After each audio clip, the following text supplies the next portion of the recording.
ಸಾಕ ಪ್ರೂಫು? ಗೌರಿ ಅವರೇ, ನಿಮ್ಗೆ ನನ್ನ ಮೇಲಿರೋ ಪ್ರೀತಿನ ಹೇಳ್ಕೊಂಡಿದ್ದೀರಾ. ನಾನೊಬ್ಬ ದಡ್ಡ ಕುಡ್ದಿರೋಗ್ ನಂದಲ್ಲಿ ನನಗೆ ಗೊತ್ತೇ ಆಗ್ಲಿಲ್ಲ.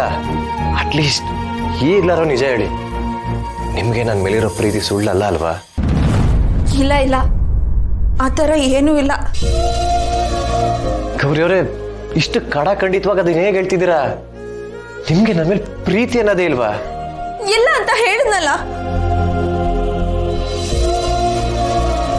ನಿಮ್ಮಲ್ಲಿ ಪ್ರೀತಿ ಇಲ್ಲ ಅಂತ ನಾನು ಹೇಗೆ ಹೇಳಲಿ? ನಾನು ತುಂಬ ಪ್ರೀತಿಸೋಂಥ ವ್ಯಕ್ತಿ ನೀವು.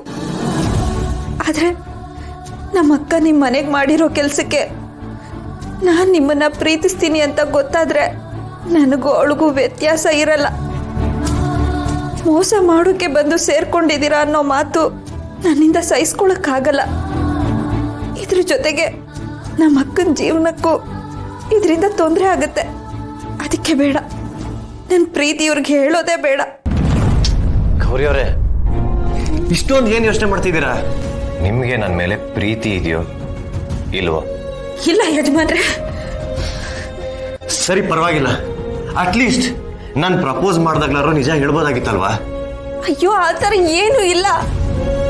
ಅದು ಅವತ್ತು ನಿಮ್ಮ ಹುಟ್ಟಿದ ಹಬ್ಬಕ್ಕೆ ಅಂತ ಬಂದಾಗ ನಿಮ್ಮ ಸ್ನೇಹಿತರೆಲ್ಲರೂ ಸೇರ್ಕೊಂಡು ಕುಡಿಯೋದ್ರಲ್ಲಿ ಏನೋ ಮಿಕ್ಸ್ ಮಾಡಿ ಕೊಟ್ಟಿದ್ರು ಅನ್ಸುತ್ತೆ.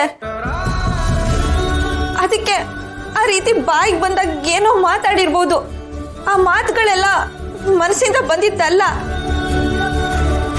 ದಯವಿಟ್ಟು ಅದನ್ನೆಲ್ಲ ಅಲ್ಲಿಗೆ ಮರ್ತು ಬಿಡಿ.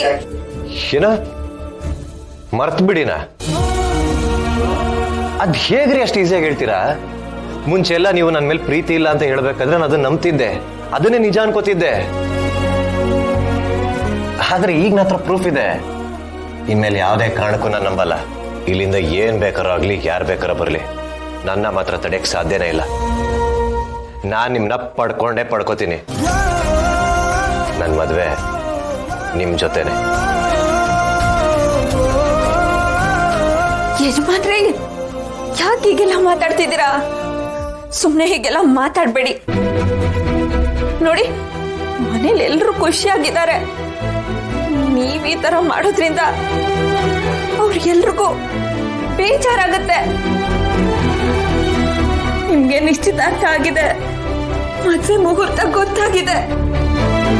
ನಾನು ನಿಮ್ಗೆ ಹೇಳ್ತಿದ್ದೀನಲ್ವಾ, ನನ್ನ ಮನ್ಸಲ್ಲಿ ನಿಮ್ಮ ಮೇಲೆ ಯಾವ ಪ್ರೀತಿನೂ ಇಲ್ಲ ಅಂತ.